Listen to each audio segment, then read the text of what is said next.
ಎಷ್ಟೋ ದಿನಗಳ ಕಾಲ ಲವರ್ ಬಾಯ್ ಆಗಿ ಕಾಣಿಸಿಕೊಂಡು ಕನ್ನಡ ಸಿರಿ ಪ್ರೇಕ್ಷಕರನ್ನ ಎಂಟರ್ಟೈನ್ ಮಾಡಿದಂತಹ ಪೃಥ್ವಿ ಅಂಬಾರ್ ಅವರು ಮೊದಲ ಬಾರಿಗೆ ಕಾಕಿ ತೊಟ್ಟು ರಿವಾಲ್ವರ್ ಹಿಡಿದು ಬೆಳ್ಳಿ ಪರದೆಗೆ ಮತ್ಸ್ಯಗಂಧ ಸಿನಿಮಾದ ಮೂಲಕ ಎಂಟ್ರಿ ಕೊಡ್ತಾ ಇದ್ದಾರೆ. ಸೊ ಈ ಮತ್ಸ್ಯಗಂಧ ಸಿನಿಮಾದ ಬಗ್ಗೆ, ಅವರ ಕಾಕಿ ಖಡಕ್ ಪೊಲೀಸ್ ಆಫೀಸರ್ ಬಗ್ಗೆ, ಆ ಪಾತ್ರದ ಬಗ್ಗೆ ಅವ್ರು ಏನು ಹೇಳ್ತಾರೆ ಅಂತ ಕೇಳೋಣ. ಸರ್, ಮೊದಲನೇದಾಗಿ ನಮಸ್ತೆ, ಹೇಗಿದ್ದೀರಾ? ನೀವು ಹೇಗಿದ್ದೀರಾ? ನಾನು ಚೆನ್ನಾಗಿದ್ದೀನಿ. ಮೊದಲನೇದಾಗಿ ಈ ಮತ್ಸ್ಯಗಂಧ ಅನ್ನೋದಂದ್ರೆ ಏನು ಅಂತ ನನಗೆ ಮತ್ಸ್ಯ ಅಂದರೆ ಮೀನು, ಗಂಧ ಅಂದರೆ ಸುವಾಸನೆ ಅನ್ನೋದು. ನಮ್ಮ ಚಿತ್ರ ಉತ್ತರ ಕನ್ನಡ ಜಿಲ್ಲೆಯನ್ನು, ಕರಾವಳಿಯನ್ನು ರೆಪ್ರೆಸೆಂಟ್ ಮಾಡ್ತಾ ಇರೋದ್ರಿಂದ ಈ ಶೀರ್ಷಿಕೆ ಏನಿದೆ, ಟೈಟ್ಲ್ ಏನಿದೆ, ತೀರಾ ಒಂದು ಸ್ವಲ್ಪ ಆ್ಯಪ್ಟ್ ಅಂತ ಅನಿಸುತ್ತೆ. ಆ್ಯಂಡ್ ಮತ್ಸ್ಯಗಂಧ ಅನ್ನುವಂಥ ಪದ ನಮ್ಮ ಕರಾವಳಿಗರಿಗೆ ಸ್ವಲ್ಪ ಚಿರಪರಿಚಿತ. ಯಾಕಂತ ಹೇಳಿದ್ರೆ ಮುಂಬೈಯಿಂದ ಮಂಗಳೂರಿಗೆ ಯಾರೇ ಬಂದರೂ ಮತ್ಸ್ಯಗಂಧ ಎಕ್ಸ್ಪ್ರೆಸ್ಸಲ್ಲಿ ಬರೋದು. ಸೊ ಇಲ್ಲಿಯವರೆಗೆ ಅಷ್ಟು ಮತ್ಸ್ಯಗಂಧ ಅಷ್ಟು ಕೇಳಿರಲ್ಲ ಅನ್ಕೋತೀನಿ. ಬಟ್ ನಾವು ಕರಾವಳಿಯವರು ಬಹಳಷ್ಟು ಈ ಒಂದು ಹೆಸರನ್ನು ಮೊದಲಿಂದ ಕೇಳ್ತಾ ಇದ್ವಿ. ಆ್ಯಂಡ್ ಟೈಟ್ಲ್ ಕೂಡ ತುಂಬ ಸೌಂಡಿಂಗ್ ತುಂಬ ಚೆನ್ನಾಗಿದೆ ಅಂತ ಎಲ್ಲರೂ ಇಷ್ಟಪಡ್ತಾ ಇದ್ದಾರೆ. ಸೊ ಹಾಗಾಗಿ ಖುಷಿ. ಹಾಗೆ ಈ ಒಂದು ಸಿನಿಮಾದಲ್ಲಿ ನೀವು ಯಾವ ಒಂದು ಪಾತ್ರದಲ್ಲಿ ಕಾಣಿಸ್ಕೊಂಡಿದ್ದೀರಾ ಅಂತ? ಅದೇ ಇದರಲ್ಲಿ ಒಂದು ಪ್ರೊಬೇಷನರಿ ಪೀರಿಯಡಲ್ಲಿ ಇರುವಂತಹ ಒಂದು ಪೊಲೀಸ್ ಆಫೀಸರ್ ಪಾತ್ರದಲ್ಲಿ ಕಾಣಿಸ್ಕೊಂಡಿದ್ದೀನಿ. ಕನ್ನಡದಲ್ಲಿ ನಾನು ಫಸ್ಟ್ ಟೈಮ್ ಪೊಲೀಸ್ ಪಾತ್ರ ಮಾಡ್ತಾ ಇರೋದು, ಖುಷಿ ಇದೆ. ಇನ್ಫ್ಯಾಕ್ಟ್ ಇದರ ಕ್ರೆಡಿಟ್ ನಿರ್ದೇಶಕರು ಆಮೇಲೆ ಕಂಪ್ಲೀಟ್ ತಂಡಕ್ಕೆ, ನಿರ್ಮಾಪಕರಿಗೆ ಕೊಡಬೇಕು. ಬಿಕಾಸ್ ಆ ಒಂದು ಎನ್ವೈರ್ಮೆಂಟ್ನ ಅವ್ರು ಕ್ರಿಯೇಟ್ ಮಾಡಿದ್ರು. ಆ್ಯಂಡ್ ತುಂಬ ಚೆನ್ನಾಗಿ ಮೂಡ್ ಬಂದಿದೆ. ಆ್ಯಂಡ್ ನನಗೂ ಒಂಥರ ತುಂಬ ಖುಷಿ ಇದೆ, ಒಂದು ಡಿಫ್ರೆಂಟ್ ಕೈಂಡ್ ಆಫ್ ಪಾತ್ರವನ್ನು ಟ್ರೈ ಮಾಡಿದ್ದೀನಿ. ಆ್ಯಂಡ್ ಜನರು ಯಾವ ರೀತಿ ಅದನ್ನು ಒಪ್ಕೋತಾರೆ ಅನ್ನೋದ್ರ ಬಗ್ಗೆ ಭಾಳ ಕುತೂಹಲ ಇದೆ.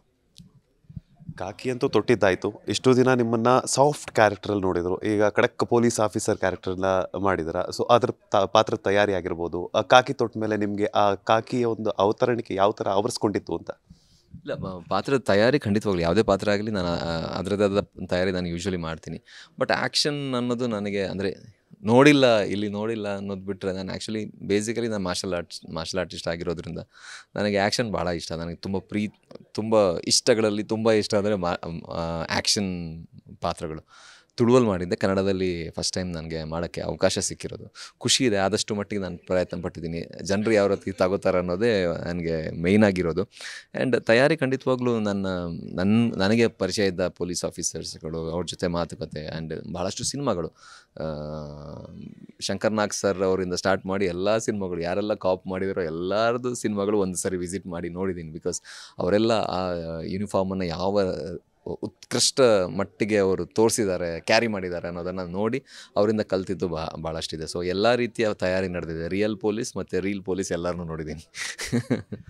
ನೀವು ಹೇಳ್ತಾ ಇದ್ರಿ ಲೈಕ್ ಇದು ಉತ್ತರ ಕನ್ನಡ ಭಾಷಾ ಶೈಲಿಯಲ್ಲಿ ಬಂದಿರೋದ್ರಿಂದ, ಅದು ಉಡುಪಿ ಜಿಲ್ಲೆಯಲ್ಲಿ ಬಂದಿರೋದ್ರಿಂದ ನಮ್ಗೆ ತುಂಬ ಇಷ್ಟ ಆಯಿತು. ಆ ಸೊಗಡಾಗಿರ್ಬೋದು, ಅದಾಗಿರ್ಬೋದು. ಯಾಕಂದರೆ ನಿಮಗೂ ಮತ್ತು ಉತ್ತರ ಕನ್ನಡಕ್ಕೂ ಒಳ್ಳೆ ನಂಟಿದೆ ಅಂತ ಹೇಳ್ಬಿಟ್ಟು.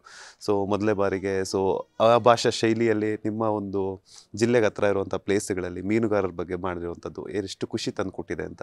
ಖಂಡಿತವಾಗ್ಲೂ ಯಾವಾಗಲೂ ನಮ್ಮ ರಾಜ್ಯದ, ನಮ್ಮ ಜಿಲ್ಲೆಯ ಕಥೆಗಳನ್ನು ನಾವು ಸಿನಿಮಾದ ಮೂಲಕ ಹೇಳ್ತಾ ಇದ್ದೀವಿ ಅಂತ ಹೇಳಿದ್ರೆ ಅದು ಭಾಳ ಖುಷಿಯ ವಿಚಾರ. ಬಿಕಾಸ್ ನನಗೆ ನೇಟಿವಿಟಿ ಇರುವಂಥ ಸಿನಿಮಾಗಳು ಭಾಳ ಇಷ್ಟ. ಬಿಕಾಸ್ ನಾವು ನಮ್ಮ ಕಥೆಗಳನ್ನು ಹೇಳಿದಾಗ ಭಾಳ ಎಫೆಕ್ಟಿವ್ ಆಗಿ ಹೇಳ್ತೀವಿ. ಆ್ಯಂಡ್ ನಮ್ಮ ಕಥೆಗಳನ್ನು ಕೇಳಿದಾಗ ನಮ್ಮವ್ರಿಗೆ ಒಂದು ಹತ್ತಿರ ಅಂತ ಅನಿಸುತ್ತೆ, ಹೊರಗಿನವ್ರಿಗೆ ತೀರಾ ವಿಭಿನ್ನ ಅಂತ ಅನಿಸುತ್ತೆ.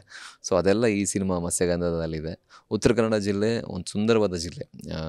ಅಲ್ಲಿಯ ಜನರ ಆಚಾರ ವಿಚಾರ ಆಗಿರಲಿ, ಮೀನುಗಾರಿಕೆ ಸಹೋದರರಾಗಿರಲಿ, ಅಥವಾ ಅಲ್ಲಿಯ ನೇಚರ್ ಆಗಿರಲಿ, ಎಲ್ಲವೂ ತೀರಾ ವಿಭಿನ್ನ ಮತ್ತು ತುಂಬ ಸ್ವೀಟ್ ಅಂತ ನನ್ನ ಅನಿಸಿಕೆ. ಆ್ಯಂಡ್ ನೀವು ಬೇಕಾದ್ರೆ ನೋಡಿ, ಅಲ್ಲಿರುವಂಥ ಬೀಚ್ ಆಗಿರಲಿ, ಅಲ್ಲಿರುವಂತಹ ನ್ಯಾಚುರಲ್ ಪ್ಲೇಸಸ್ ಆಗಿರಲಿ, ಯಾವ ಗೋವಾ ಯಾವ ಕೇರಳಗೂ ಕಮ್ಮಿ ಇಲ್ಲ.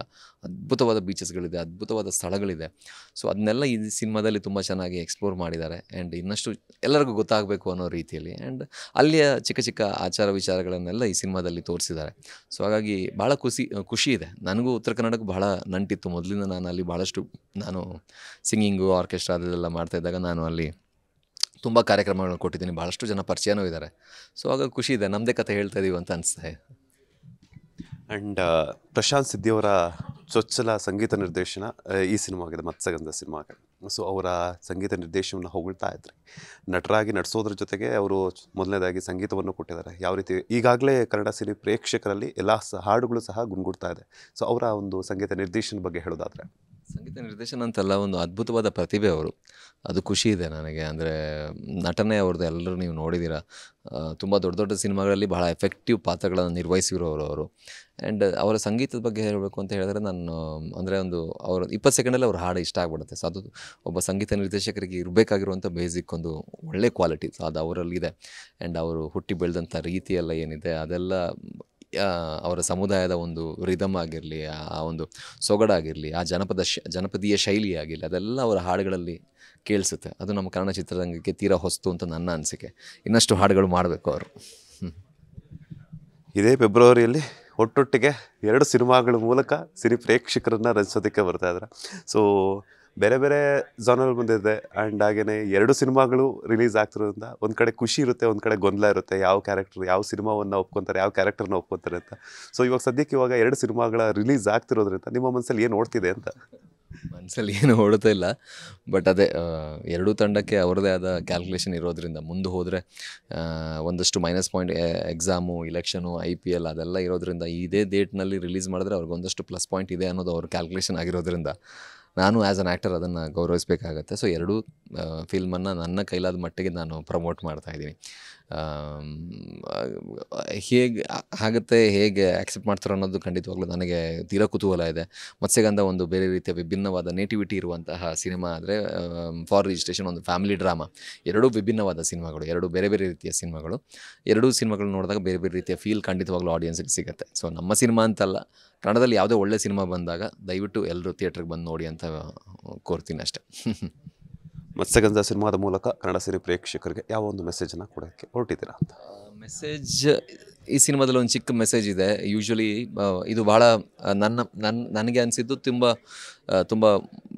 ಮುಖ್ಯವಾದ ಮೆಸೇಜ್ ಕೊಡುವಂಥದ್ದು. ಈಗ ಯೂಶ್ವಲಿ ಯುವಕರು ಯಾವುದೋ ಒಂದು ವಿಷಯಕ್ಕೆ, ಯಾವುದೋ ಒಂದು ಚಿಕ್ಕ ವಿಷಯಕ್ಕೆ ಅಥವಾ ಯಾವುದೋ ಒಂದು ಕಾರಣಕ್ಕೆ ಜಗಳ ಆಡೋಕ್ಕೆ ಶುರು ಮಾಡ್ತಾರೆ. 2 ಗುಂಪುಗಳ ಮಧ್ಯೆ ಜಗಳಗಳಾಗುತ್ತೆ, ಎಲ್ಲ ಆಗುತ್ತೆ. ಜಗಳಗಳಾದಾಗ ಆ ಜಗಳದಲ್ಲಿ ಯಾರು ಲೈವ್ ಆಗಿ ಇನ್ವಾಲ್ವ್ ಆಗಿದ್ದಾರೋ ಅವರಿಗೆ ಆ್ಯಕ್ಚುಲಿ ಹೊಡೆದಾಟಗಳು, ಏಟು ತಿಂದಿರ್ತಾರೆ, ಪೊಲೀಸವರು ಬಂದರೆ ಕೇಸ್ ಹಾಕ್ತಾರೆ. ಸೊ ಅವರಿಬ್ಬರ ಮಧ್ಯೆನೇ ಅವ್ರಿಗೆ ಸಮಸ್ಯೆ ಆಗೋದು. ಬಟ್ ಆ ಜಗಳನ ಮಾಡಿಸಿರ್ತಾರಲ್ಲ, ಅವ್ರಿಗೇನು ಸಮಸ್ಯೆ ಆಗಲ್ಲ. ಅವರು ಟಾಪ್ ಲೆವೆಲಲ್ಲಿ ಏನೋ ಒಂದು ಆಟ ಆಡ್ತಾ ಹೋಗ್ತಾ ಇರ್ತಾರೆ, ಲಾಭ ಪಡಿತಾ ಹೋಗ್ತಾರೆ. ಆ್ಯಂಡ್ ಯಾರ ಇಬ್ಬರ ಮಧ್ಯೆ ಜಗಳ ಆಗಿರ್ತದೆ, ಆ ಟಾಪ್ ಲೀಡರ್ಸ್ ಕೂಡ ಆ್ಯಕ್ಚುಲಿ ನೋಡೋಕ್ಕಾದ್ರೆ ಅವ್ರ ಫ್ರೆಂಡ್ಸ್ ಆಗಿರ್ತಾರೆ. ಇವರು ಕೆಳಗೆ ಯಾರೋ ಒಂದು ತಳಮಟ್ಟದಲ್ಲಿ ಹೋರಾಟಗಾರರು ಯಾರೆಲ್ಲ ಇದ್ದಾರೆ, ಜಗಳ ಆಡೋರು, ಅವ್ರಿಗೆ ಸುಮ್ಮನೆ ಸಮಸ್ಯೆ. ಸೊ ಆ ಒಂದು ಸೂಕ್ಷ್ಮವಾದ ಸೆನ್ಸಿಟಿವ್ ವಿಷಯನ ನಮ್ಮ ನಿರ್ದೇಶಕರು ತುಂಬ ಚೆನ್ನಾಗಿ ಈ ಸಿನಿಮಾದಲ್ಲಿ ತೋರಿಸಿದ್ದಾರೆ, ಹೇಳಿದ್ದಾರೆ. ಸೊ ಅದು ಒಂದು ಒಳ್ಳೆ ಮೆಸೇಜ್ ಅಂತ ಹೇಳ್ಬೋದು. ಬಿಕಾಸ್ ಪ್ರಾಯಶಃ ಎಲ್ಲ ಯುವಕರು ಅವ್ರ ಬಗ್ಗೆ, ಅವ್ರ ಲೈಫ್ ಬಗ್ಗೆ, ಅವರ ಅಪ್ಪ ಅಮ್ಮ ಬಗ್ಗೆ ಥಿಂಕ್ ಮಾಡಿ, ಆಮೇಲೆ ಊರಿನ ಬಗ್ಗೆ ಥಿಂಕ್ ಮಾಡಿ, ಎಲ್ಲ ಒಂದು ಆ ರೀತಿ ಸಾಮರಸ್ಯದಲ್ಲಿ ಬದುಕಿದ್ರೆ ಒಳ್ಳೆಯದು ಅನ್ನೋ ಒಂದು ಒಳ್ಳೆ ಮೆಸೇಜ್ ನಮ್ಮ ಸಿನಿಮಾ ಕೊಡ್ತಾ ಇದೆ. ಹಾಗೆ ಫೆಬ್ರವರಿ 23ಕ್ಕೆ ರಿಲೀಸ್ ಆಗ್ತಿರೋದ್ರಿಂದ ಕನ್ನಡ ಸಿನಿ ಪ್ರೇಕ್ಷಕರಿಗೆ ಏನು ಕೇಳ್ಕೊತೀರಾ ಅಂತ? ದಯವಿಟ್ಟು ಬನ್ನಿ. ಯಾವುದೇ ಒಂದು ಒಳ್ಳೆ ಸಿನಿಮಾ ಬಂದಾಗ, ಕನ್ನಡದಲ್ಲಿ ಒಳ್ಳೆ ಕಂಟೆಂಟ್ ಬಂದಾಗ ಯಾವತ್ತೂ ಕೂಡ ಕನ್ನಡ ಚಿತ್ರ ಪ್ರೇಕ್ಷಕರು ಬೆನ್ನು ತಟ್ಟಿದ್ದಾರೆ. ಈ ಮತ್ಸ್ಯಗಂಧ ಕೂಡ ಒಂದು ಒಳ್ಳೆಯ ಒಂದು ಪ್ರಯತ್ನ, ಒಳ್ಳೆಯ ಒಂದು ಕಂಟೆಂಟ್ ಇರುವಂಥ ಸಿನಿಮಾ. ನಮ್ಮ ಸಿನಿಮಾ ಅಂತಲ್ಲ, ಯಾವುದೇ ಕನ್ನಡ ಚಿತ್ರ ಒಳ್ಳೆಯ ಸಿನಿಮಾಗಳು ಬಂದಾಗ ದಯವಿಟ್ಟು ಥಿಯೇಟ್ರಿಗೆ ಬಂದು ನೋಡಿ. ನೋಡಿದಾಗ ಚಿಕ್ಕ ತಂಡಗಳು ಅವರಿಗೆ ಒಂದು ತುಂಬ ದೊಡ್ಡ ಶಕ್ತಿ ಬರುತ್ತೆ ಅಂತ ಹೇಳೋಕ್ಕೆ ಇಷ್ಟಪಡ್ತೀನಿ. ಬಿಕಾಸ್ ಥಿಯೇಟ್ರಿಕಲ್ ಸಕ್ಸಸ್ಸೇ ಬೇರೆ. ಸೊ ಯಾವತ್ತೂ ಕೂಡ ಒಂದು ಇಂಡಿಪೆಂಡೆಂಟ್ ಟೀಮಿಗೆ ಥಿಯೇಟ್ರಿಕಲ್ ಸಕ್ಸಸ್ ಸಿಕ್ಕಿದಾಗ ಅವ್ರು ಇನ್ನಷ್ಟು ತುಂಬ ಸಿನಿಮಾಗಳನ್ನು ಮಾಡ್ಬೋದು, ಇನ್ನಷ್ಟು ಹೊಸ ಪ್ರತಿಭೆಗಳನ್ನು ಹುಟ್ಟು ಹಾಕ್ಬೋದು. ಸೊ ನಿಮ್ಮ ಸಹಕಾರ ತುಂಬ ಅಂದರೆ ತುಂಬ ಮುಖ್ಯ. Thank you so much. ಇಷ್ಟೊತ್ತು ವಿಸ್ತಾರ ನ್ಯೂಸ್ ಜೊತೆ ಮತ್ಸ್ಯಗಂಧ ಸಿನಿಮಾದ ಬಗ್ಗೆ ಒಂದಷ್ಟು ಮಾಹಿತಿಯನ್ನು ಶೇರ್ ಮಾಡೋದಕ್ಕೆ. 2 ಸಿನಿಮಾಗೂ ನಮ್ಮ ವಿಸ್ತಾರ ಕಡೆಯಿಂದ ಆಲ್ ದ ಬೆಸ್ಟ್, ಒಳ್ಳೆಯದಾಗಲಿ. ಇದಿಷ್ಟು ಮತ್ಸ್ಯಗಂಧ ಸಿನಿಮಾದ ಬಗ್ಗೆ ನಟ ಪೃಥ್ವಿ ಅಂಬಾರ್ ಅವರ ಮಾತು. ಕ್ಯಾಮ್ರಾ ಪರ್ಸನ್ ವಿನಯ್ ಪ್ರಸಾದ್ ಜೊತೆ ಮಂಜುಳಾ ಶ್ರೀನಿವಾಸ್, ವಿಸ್ತಾರ ನ್ಯೂಸ್ ಬೆಂಗಳೂರು.